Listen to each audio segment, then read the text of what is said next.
guess I could say it, ideally, it's the low rider stance. But that is full bump.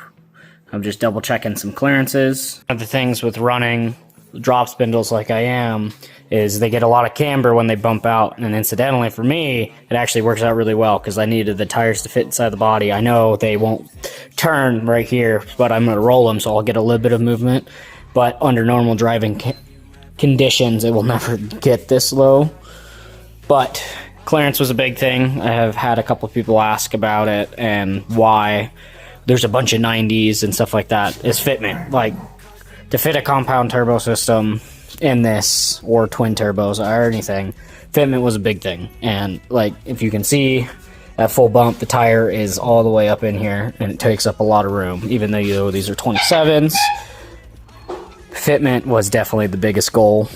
Sleeper look was the big goal. So like, don't even notice it like you can with the intercooler down below, but that's why I painted it black. It hides pretty good in the shadow. And there's no protrusion in the hood, there's no cuts. I will probably end up having to do some hood louvers or stuff to get air to evacuate from underneath the hood, but the whole goal was to hide it. I am going to try to run 4-inch all the way out back and do a teardrop body exit out there behind the rear tire, but we'll see what I can make happen. Complicated, lots of work. If you're curious what everything is, these are twin turbo headers for a C10, like 67 to 72 C10, and I bought these because when I originally was going to build this thing, I was on the factory chassis and I was putting twin turbos on it. These fit around the factory heater box when this was on the original frame, and they actually fit with the heater box even on this Tahoe frame once I converted it and built the body mounts and everything. But because of where my second turbo was for this custom compound system, is right, the tailpipe and the downpipe and the turbo lives right where the heater was. So I took the heater box out. I'm going to do a custom heater and AC box inside the firewall because there was room for it. And it'll be in the fast passenger footwell, which is still going to hide above the dash so you don't see it. Still have to run the wiring. But C10, twin turbo headers, 3-inch crossover with a bellow. These aren't the twisted wire or anything like that, the mesh. These are all stainless, and they have interlocking pipes or just overlapping to help let it flex. All 3-inch V-bands. These are unfortunately China or eBay 44mm wastegates. That's just what I could get, and I wanted to verify this works. So those are 44mm wastegates. They have 3-pound springs in them to start with, and I will add dome pressure to them to increase boost pressure. GT 3576 or 3076, super small turbo, T3 flange, 3-inch T3 flange with a custom turbo mount. Turbo mount mounts off the cylinder head to help carry the load. Didn't want to crack the stainless.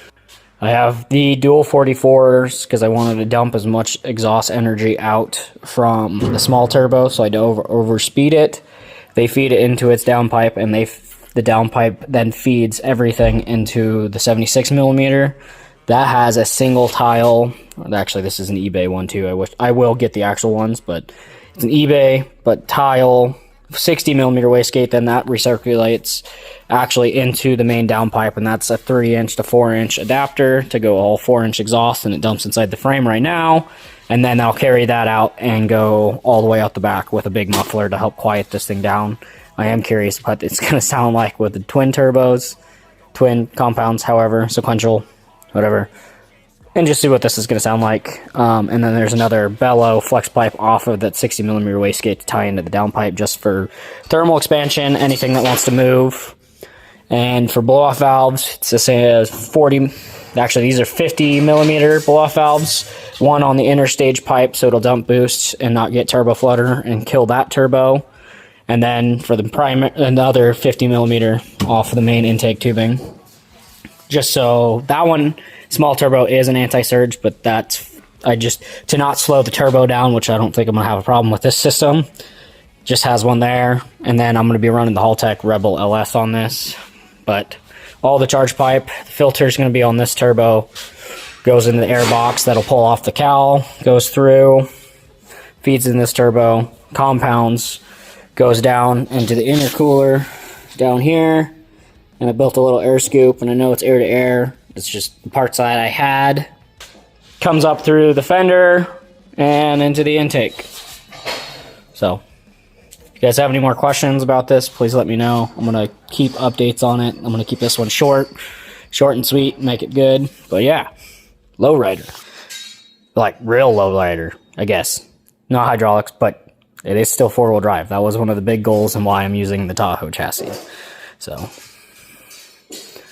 thanks you guys for watching. If you have any questions, let me know in the comments. I'll keep on the build.